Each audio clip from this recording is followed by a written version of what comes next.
Plusieurs sont encore enfermés dans leur faiblesse, bassesse et misère, alors que toi tu détiens la clé de leur délivrance. Lève-toi et va leur annoncer la bonne nouvelle de Jésus.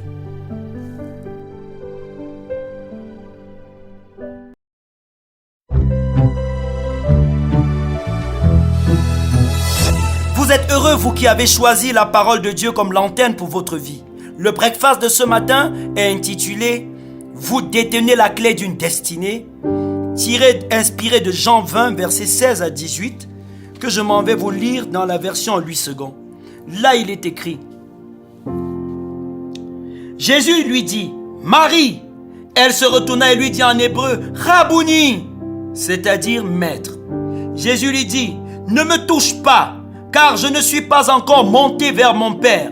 Mais va trouver mes frères et dis-leur que je monte vers mon Père et votre Père, vers mon Dieu et votre Dieu. » Marie de Magdala alla annoncer aux disciples qu'elle avait vu le Seigneur et qu'il lui avait dit ces choses.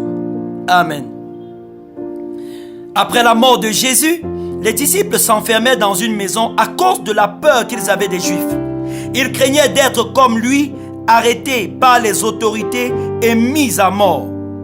Le troisième jour, le maître ressuscita, triomphant de la mort et de toutes les humiliations qu'il avait subies.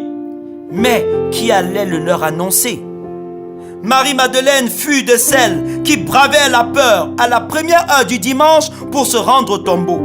Celle qui jadis était possédée de sept démons fut la première à rencontrer le Seigneur et à être envoyée porter la bonne nouvelle.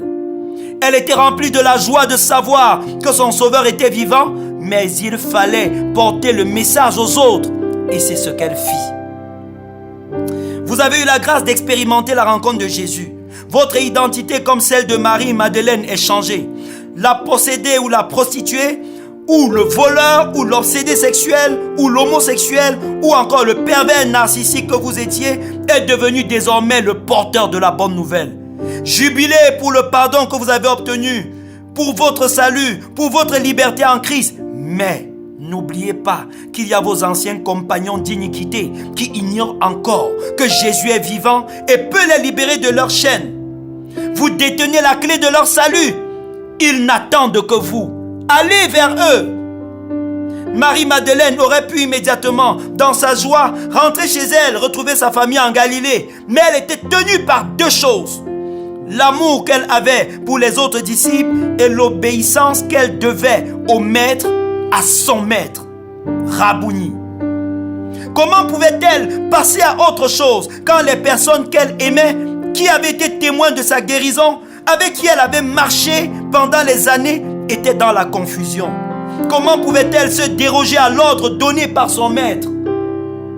Vous de même êtes tenus par ces deux éléments. Si vous aimez vraiment vos amis, vos frères et sœurs, vos collègues, et j'en passe, alors ne les laissez pas dans l'ignorance de ce que Jésus a fait pour eux. C'est la clé pour leur délivrance.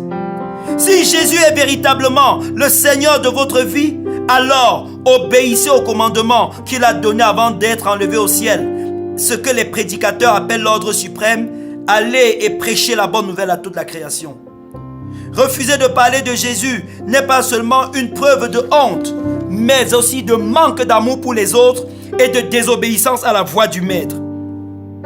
Comme Marie, allez vers les autres, leur annoncer l'évangile.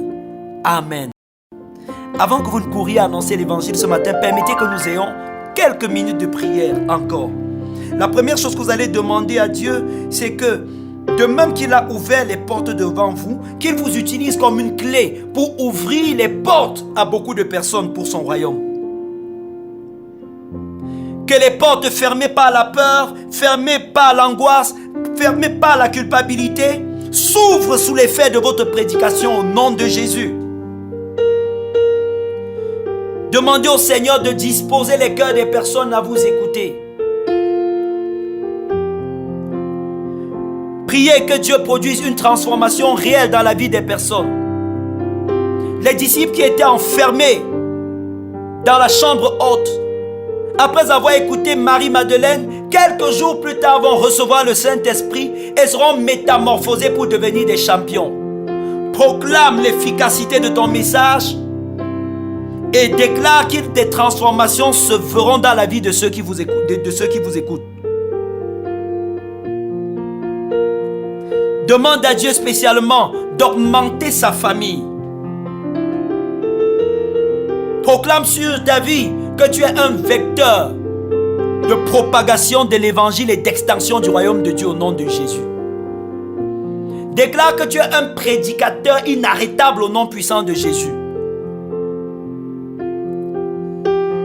Je loue la grâce du Seigneur qui opère par vous des guérisons, qui vous utilise pour toucher des cœurs au nom de Jésus. Je loue la grâce du Seigneur qui dans les jours qui viennent accomplit de grands miracles au travers de vous et permet que ceux qui vous écoutent deviennent des disciples au nom de Jésus.